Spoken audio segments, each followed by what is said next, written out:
जय हिंद प्यारे बच्चों, मैं अंकुश तोमर आपका वाईफाई एग्ज़ाम में स्वागत करता हूं।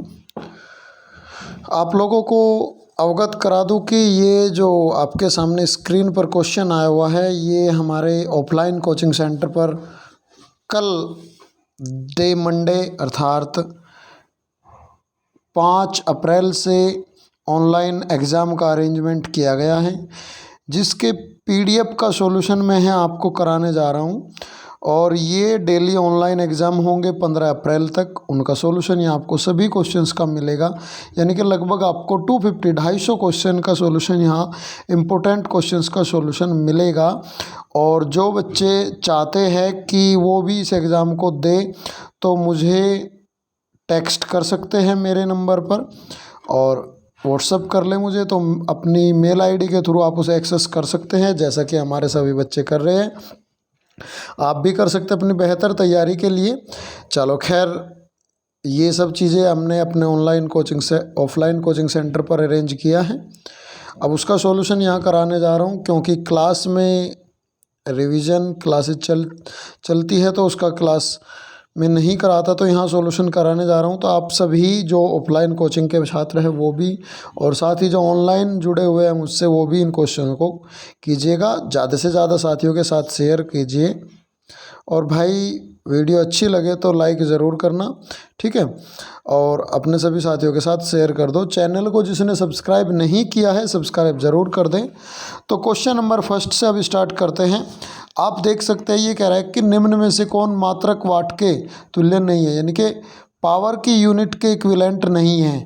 अब आपको पता है कि P इक्वल्स टू होता है हमारा W/T,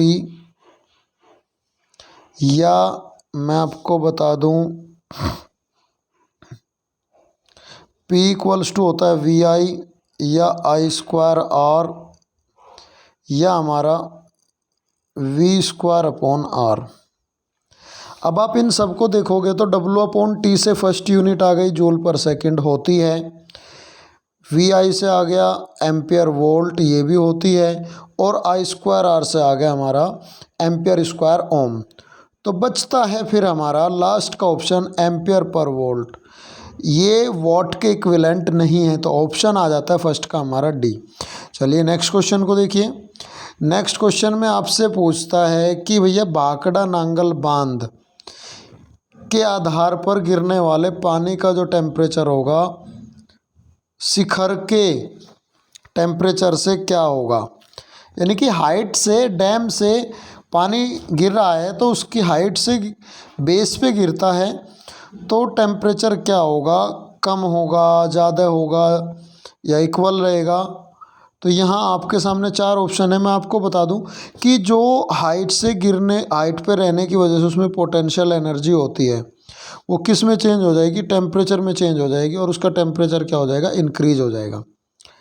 ऑप्शन आ जाता है हमारा ए। नेक्स्ट क्वेश्चन है हमारा सी और आर जो है हमारे कैपेसिटेंस और रेजिस्टेंस है। तो आर सी की डायमेंशन पूछिए, इसने क्या होगी। अब डायमेंशन निकालनी है, तो सबसे पहले आर इक्वल्स टू होता है हमारा V/I, और कैपेसिटेंस सी इक्वल्स टू होता है हमारा Q/V।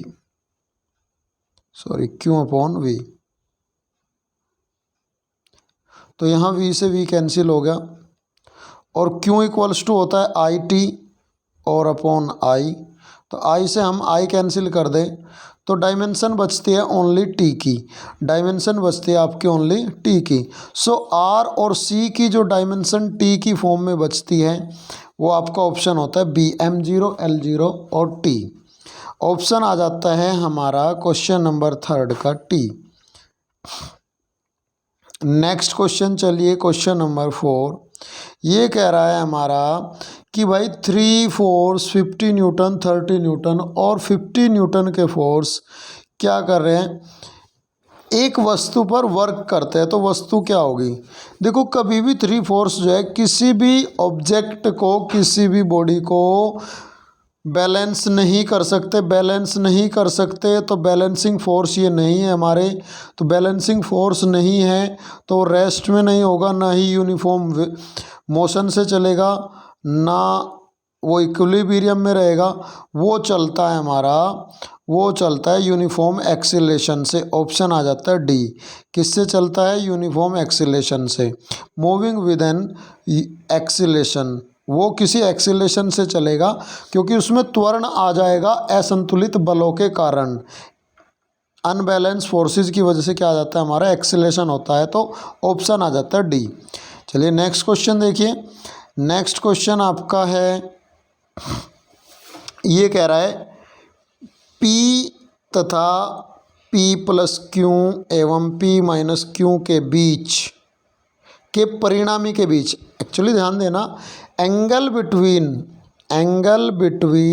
P and the resultant of P plus Q and P minus Q, इन दोनों के रिजल्टेंट के बीच एंगल क्या होगा? तो ध्यान देना, सबसे पहले हमें इनका रिजल्टेंट निकालना है। इनका रिजल्टेंट देखिए, R इक्वल्स टू क्या होगा हमारा? P प्लस क्यू और प्लस P माइनस क्यू। ये क्यू से क्यों कैंसिल हो गया, तो R रिजल्टेंट आ गया हमारा 2P। और निकालना किसके बीच में? हमें P के और रिजल्टेंट 2P के बीच में। दोनों क्या हुए? सेम हो गए, तो एंगल क्या बनेगा इनका? एंगल बनेगा दोनों के बीच में 0। ऑप्शन आ जाता है यहाँ से हमारा, ऑप्शन आ जाता है ए।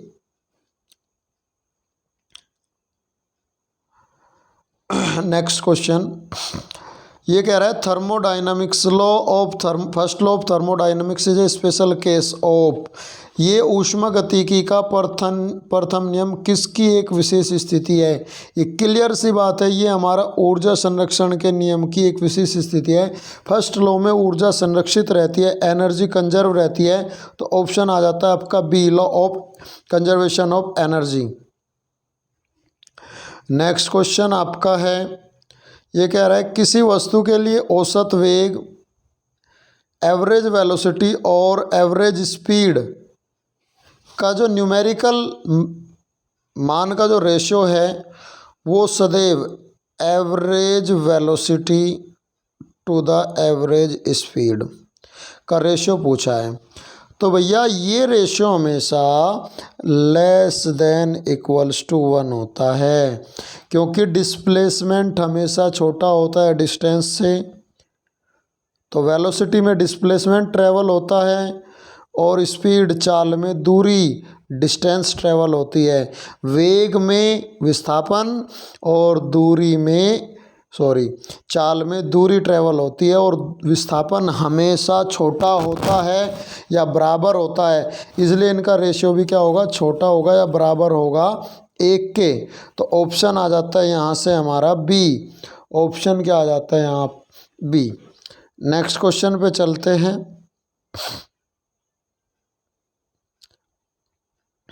देखिए नेक्स्ट क्वेश्चन आपका है, किसी पिंड का विस्थापन उसके द्वारा लिए गए समय की तृतीय घात के समानुपाती है, यानी कि displacement proportional to time cube. तो एक्सीलरेशन क्या होगा भैया? एक्सीलरेशन बनाने के लिए क्या करो? डिवाइड कर दो t² से बोथ साइड। तो ये इधर हो गया एक्सीलरेशन, इधर 2 पावर कैंसिल हो गई, तो एक्सीलरेशन डायरेक्टली प्रोपोर्शनल हो गया टी के। तो ये यहाँ से क्या होगा? एक्सीलरेशन डायरेक्टली प्रोपोर्शनल हो गया आपका टी के। तो क्या होगा? एक्सीलरेशन टाइम के साथ साथ बढ़ता हुआ जाएगा, और ऑप्शन आ जाता है यहाँ ए। नेक्स्ट क्वेश्चन आपका है, 1 लीटर अल्कोहल का वजन, 1 लीटर अल्कोहल का वजन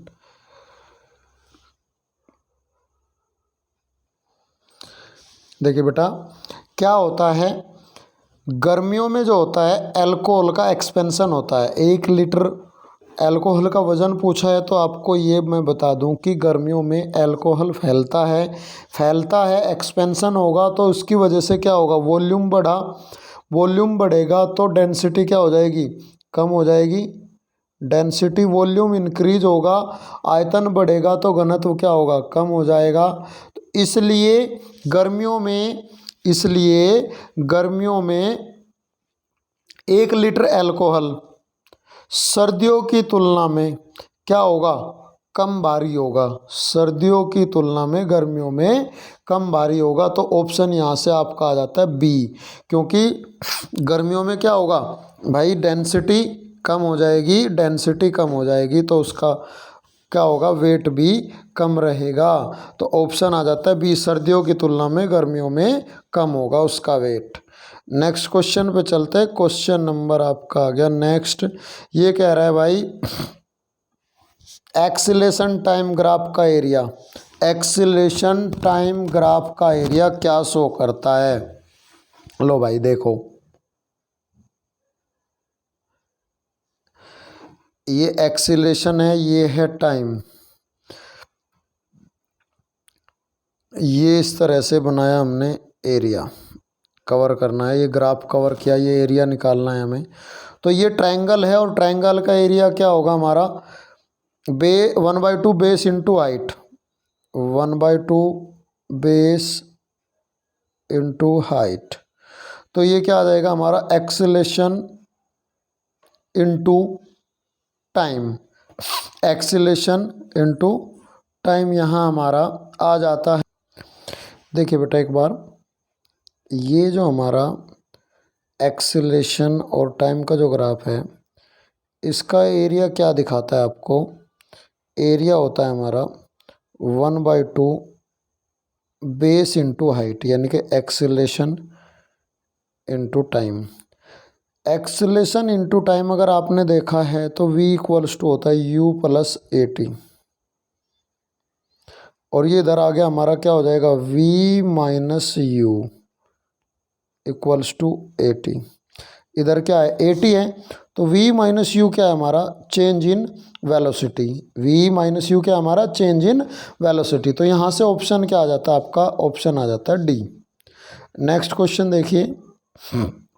नेक्स्ट क्वेश्चन जो आपका कहता है कि भाई किसी ग्रह पर पृथ्वी के गुरुत्वाकर्षण का मान, किसी ग्रह पर पृथ्वी के गुरुत्वाकर्षण का मान अन्य ग्रह बी की तुलना में 9 गुना है।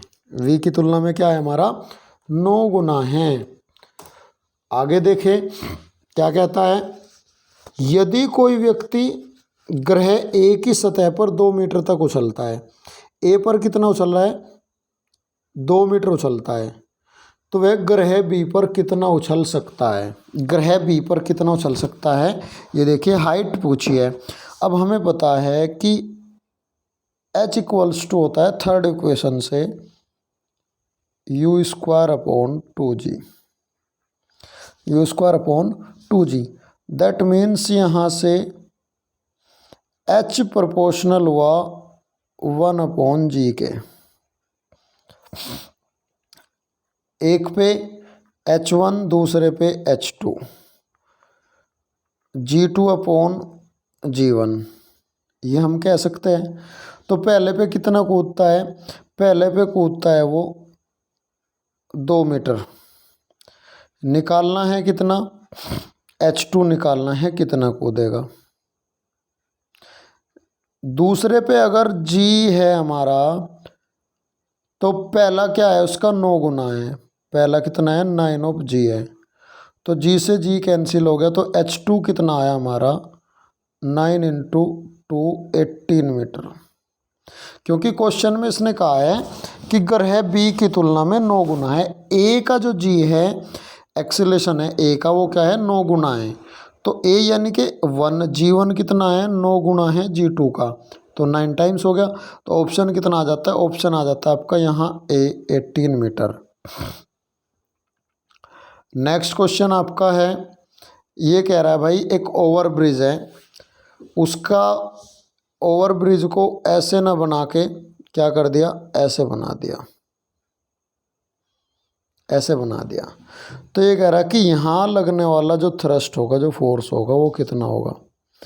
अब देखो इस पे 2 फोर्स लगते हैं टोटल हमारे, एक वेट यहाँ, ये मान लिया इसका क्या है सेंटर है यहाँ से,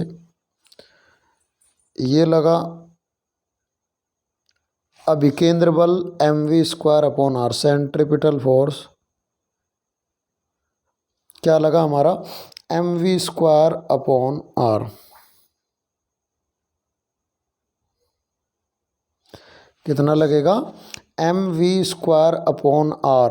और क्या कर रहा है यहाँ, और दूसरा वर्क कर रहा है इसका वेट, जो भी ऑब्जेक्ट है। तो दो थ्रस्ट यहाँ काम करते हैं, एक mg का और एक सेंट्रीपिटल फोर्स का।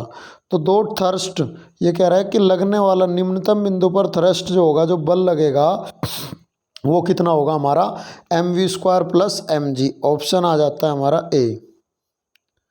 नेक्स्ट क्वेश्चन देखिए, ये कह रहा है कि केंद्रीय आकर्षण बल दूरी r के व्युत्क्रमानुपाती है। केंद्रीय आकर्षण बल क्या है, दूरी r के व्युत्क्रमानुपाती है। कोई फोर्स है r के इनवर्सली प्रोपोर्शनल है F, सेंट्रीपिटल फोर्स। और ये क्या कर रहा है, सर्कुलर पाथ पे है, तो ये फोर्स किसके इक्वल भी होगा, हमारे सर्कुलर पाथ पे है। ये कहा ना वृत्तीय कक्षा में गतिमान है, तो सर्कुलर पाथ पे है, तो यही फोर्स किसके प्रोपोर्शनल होगा, हमारा mv² / r के। तो ये कह रहा है कि कण की चाल क्या होगी, तो दोनों को क्या करो, इक्वल रख दो, क्योंकि सेम फोर्स लगा हुआ है। तो mv² / r इक्वल्स टू एक कांस्टेंट ले लिया हमने k/r। तो r से r कैंसिल हो गया, तो v = में बचता है कांस्टेंट, में बचता है कांस्टेंट। तो इससे पता चलता है कि r के प्रोपोर्शनल ये नहीं होता। तो ऑप्शन क्या कहेगा हमारा, ऑप्शन कहेगा बी, इंडिपेंडेंट ऑफ r। ये r से क्या है, हमारा स्वतंत्र है। नेक्स्ट क्वेश्चन देखिए, SHM के लिए सिंपल हार्मोनिक मोशन सरल आवर्त गति के लिए अनिवार्यता क्या है। भैया सरल आवर्त गति के लिए इनर्शिया और इलास्टिसिटी दोनों होने जरूरी है, जड़त्व और प्रत्यास्थता दोनों होने जरूरी है। ऑप्शन आ जाता है आपका बी।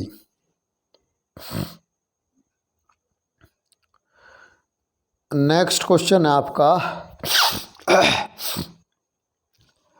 एक स्थिर लिफ्ट में जो सिंपल पेंडुलम है उसका टाइम पीरियड क्या है, टी है। दी लिफ्ट g/3 एक्सीलेशन के ऊपर की ओर क्या करे, गति करे, तो नया टाइम पीरियड क्या होगा, ये पूछा है। अब देखना जरा भाई, तो देखिए जब लिफ्ट क्या होता है, ऊपर की ओर मूव कर रही होती है, जब लिफ्ट ऊपर की ओर मूव कर रही होती है और एक्सीलेशन उसमें होता है, तो एक्सीलेशन g क्या हो जाता है, चेंज हो जाता है। g' = होता है हमारा g + a।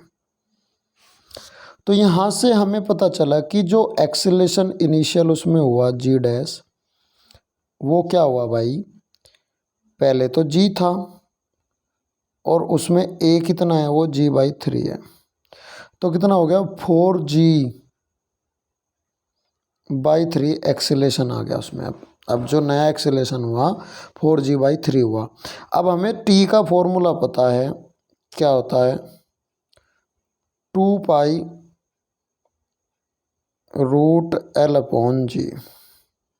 ये होता है।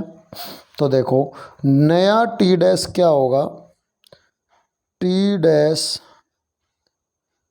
2π√L/g कितना हो गया हमारा,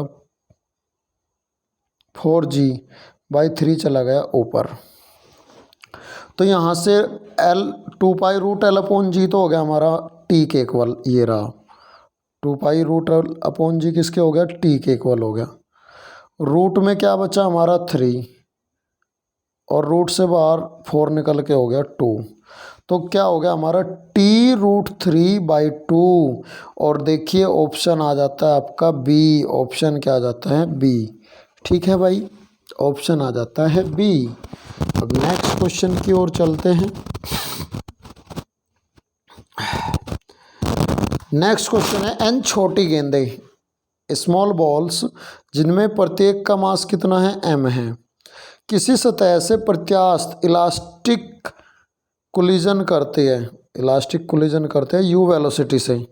तो ये कह रहा फोर्स क्या होगा, हमें पता है F इक्वल्स टू होता है dp/dt,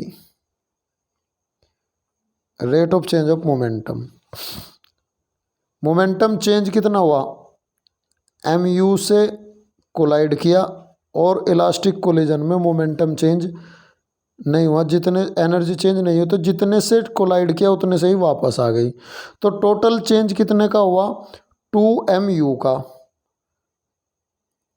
2mu का, और कितनी बॉल में, n बॉल में। तो क्या आ गया चेंज हमारा, 2mnu, rate of change of momentum. ये क्या होता है, हमारा फोर्स होता है। तो आपका ऑप्शन क्या आ गया, 2mnu, ऑप्शन आ गया आपका बी, ऑप्शन आ जाता है बी। नेक्स्ट क्वेश्चन ये कह रहा है यदि किसी पिंड की गतिज ऊर्जा 300% बढ़ा दी जाए, यानी कि काइनेटिक एनर्जी पहले K1 इक्वल्स टू 1 थी, और 300% बढ़ाने का मतलब है वो हो गई 4, वो हो गई 4। भाई 200 बढ़ाते तो दुगनी हो जाती, 2 गुनी बढ़ जाती, यानी कि 1 की बढ़ के 2 बढ़ के कितना हो जाता, 3। अब 300 टाइम्स बढ़ा दिया तो 3 बढ़ के कितना हो गया, 4 हो गया। तो मोमेंटम में चेंज पूछ रहा है, हमें पता है p² इक्वल्स टू होता है 2km। तो पहले अगर p था तो अब p डैश कितना हो गया, 2, K2 हो गया हमारा 4m, और 1 मिनट, एक रह गया हमारा, पहले कितना, पहले K1 1k था, तो ये कितना हुआ 4k, ये आ गया हमारा 4k, और रूट इधर आ गया, तो p डैश कितना आ गया आपका, p डैश आ जाता है, देखिए 2km को तो हम क्या बोल देंगे, इनिशियल p, और 4 का रूट निकल के हो गया 2p। तो यानी कि p डैश जो है, p1 क्या है, p से बदलकर नया कितना हो गया, 2p हो गया। कितना बढ़ गया, 100% इंक्रीज हो गया, 100% इंक्रीज हो गया, इसलिए कितना आया हमारा, ऑप्शन आ गया ए, 100% इंक्रीज हो गया भाई। नेक्स्ट क्वेश्चन है कि यदि पृथ्वी की डेंसिटी, अर्थ की जो डेंसिटी है 4 टाइम्स बढ़ा दी जाए और रेडियस हाफ कर दी जाए तो वेट कितना होगा। भैया वेट डिपेंड करता है जी पर, और जी होता है डेंसिटी इंटू रेडियस के प्रोपोर्शनल। तो क्लियर सी बात है, डेंसिटी को 4 टाइम कर दिया और रेडियस को हाफ कर दिया, तो ये कट गया 2 टाइम्स, तो नया जी डैश क्या हो गया, 2 टाइम्स हो गया, नया जी डैश कितना आ गया, 2 टाइम्स आ गया। तो इसका मतलब है कि वेट भी कितना हो जाएगा, डबल हो जाएगा, वेट भी कितना हो जाएगा, डबल, ऑप्शन आ जाएगा आपका बी। नेक्स्ट क्वेश्चन पे चलते हैं। कह रहा है surface tension is due to, पृष्ठ तनाव का कारण क्या है, पृष्ठ तनाव का कारण क्या है। भैया पृष्ठ तनाव का कारण क्या है, फ्रिक्शनल फोर्स बिटवीन मॉलिक्यूल्स, अणुओं के बीच लगने वाला घर्षण बल क्या है, पृष्ठ तनाव का कारण होता है भाई। नेक्स्ट क्वेश्चन,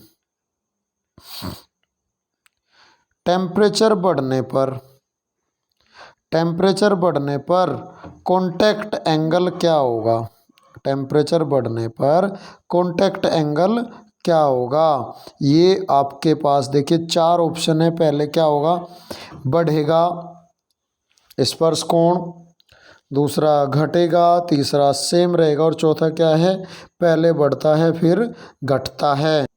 तो क्या होता है बेटा, टेम्परेचर बढ़ने पर जो ससंजक बल होता है ना, ससंजक बल, कोएसिव फोर्स जिसे बोलते हैं, कोहेसिव फोर्स जिसे बोलते हैं वो क्या हो जाएगा, कम हो जाएगा। ससंजक बल कम होगा तो इसलिए स्पर्श कोण भी क्या हो जाता है, कॉन्टैक्ट एंगल ऑफ कॉन्टैक्ट भी क्या हो जाता है, कम हो जाता है। ऑप्शन आ जाता है आपका यहाँ बी, ऑप्शन आ जाता है बी। नेक्स्ट क्वेश्चन देखिए, ये कह रहा है कि पानी की सतह पर तेल की बूंदें डाली जाती है, तो कौन सा कथन सही है। पानी पर वाटर के सरफेस पर क्या कर दिया जाता है, पानी की बूंदें डाली जाती है, तो कौन सा कथन सही होगा। पहला ऑप्शन, पानी की सतह पर गोलाकार रहेगी, क्या रहेगी, पानी की सतह पर गोलाकार रहेगी, यानी कि it will remain on it as a sphere. Second है, यह बूंद पानी की सतह पर पतली परत के रूप में फैल जाएगी, it will spread as a thin layer. Third option है, इस बूंद का कुछ भाग गोलाकार और कुछ भाग परत के रूप में हो जाएगा, it will be partially spherical droplets and partially as a thin film. And fourth है, पानी की बूंद पानी की सतह पर टेढ़े मेढ़े आकार में तैरती रहेगी, it will float as a distorted drop on a water surface. So क्या होता है, ये प्रैक्टिकल एग्जाम्पल है, आप तेल को डालोगे तो वो क्या होगा, पतली परत के रूप में उस पर फैल जाता है। ऑप्शन आ जाता है यहाँ आपका बी, पतली परत की फॉर्म में क्या हो जाता है, फैल जाता है। नेक्स्ट क्वेश्चन देखें, नेक्स्ट क्वेश्चन है, जब दो बूंदें मिलकर एक बड़ी बूंद बनाती है, जब दो बूंदें मिलकर क्या करती है, एक बड़ी बूंद बनाती है, तो इस प्रक्रिया में कौन सा कथन सही है, इस प्रक्रिया में कौन सा कथन सही है। तो भैया जब दो बूंद मिलकर एक बड़ी बूंद बनाती है तो क्या होता है, एनर्जी रिलीज होती है, ऊर्जा मुक्त होती है, और बड़ी बूंद का जो पृष्ठीय क्षेत्रफल होता है दोनों बूंदों के पृष्ठीय क्षेत्रफल के योगफल से कम होता है, यानी कि सरफेस एरिया पृष्ठ क्षेत्रफल बढ़ जाता है दोनों का, और क्या होता है, एनर्जी रिलीज होती है। तो यहाँ इसमें ऑप्शन ए और डी राइट होंगे, ये आप नोट करना, ए और डी ऑप्शन राइट होंगे यहाँ। नेक्स्ट क्वेश्चन कि भैया पनडुब्बी का निर्माण किस सिद्धांत पर आधारित है, construction of submarine is based on. Clear सी चीज़ है कि भैया आर्किमिडीज के प्रिंसिपल पर आधारित है, आर्किमिडीज के प्रिंसिपल पर आधारित है। नेक्स्ट क्वेश्चन देखें, जल के ताप में वृद्धि करने पर शांता के साथ क्या होगा, जल के ताप में वृद्धि करने पर शांता बढ़ेगी, घटेगी या चेंज रहेगी। तो क्या होगा, जल की शांता ताप बढ़ने पर कम हो जाती है। ऑप्शन आ जाएगा यहाँ आपका बी। नेक्स्ट क्वेश्चन, और आई थिंक ये लास्ट क्वेश्चन है हमारा। ये कह रहा है कि द्रव की सतह पर बनने वाले यांत्रिक तरंगे, यानी कि mechanical waves on the surface of a liquid are, द्रव की सतह पर बनने वाली यांत्रिक तरंगे कैसी होगी, अनुप्रस्थ ट्रांसवर्स या लॉन्गिट्यूडनल, अनुदैर्ध्य या टोरिजनल एटन। और लास्ट ऑप्शन आपका क्या है, अनुप्रस्थ और अनुदैर्ध्य दोनों, यानी कि ट्रांसवर्स और लॉन्गिट्यूडनल दोनों। तो भैया मैं आपको बता दूं कि द्रव की सतह पर जो होता है, वाटर के या लिक्विड के स्फीयर पर जो हमारी मैकेनिकल वेव्स बनती है वो कैसी बनती है, ट्रांसवर्स और लॉन्गिट्यूडनल दोनों तरह की बनती है, ट्रांसवर्स और लॉन्गिट्यूडनल दोनों तरह की तरंगे बनती है। ठीक है, इस तरह से हमारे आज के 25 क्वेश्चन कंप्लीट हो जाते हैं, कंप्लीट हो जाते हैं 25 क्वेश्चन। कोई क्वेश्चन आपका फिर भी अगर नहीं समझ आता तो आप कमेंट करके बता सकते हैं। क्लास कैसी लगी ये भी आप कमेंट करके ज़रूर बताइएगा और अपने सभी साथियों के साथ शेयर कीजिएगा। तो आज के लिए बस बच्चों इतना ही, आज की क्लास के लिए इतना ही। Thank you very much. Next test का सॉल्यूशन सुबह आपको मिलेगा, क्योंकि ये कल वाली मंडे वाली क्लास का सॉल्यूशन है, और आज जो ट्यूसडे में जो टेस्ट हुआ उसका सॉल्यूशन मैं सुबह डाल दूंगा। तो बस इस क्लास में इतना ही। थैंक यू वेरी मच और जय हिंद सभी को।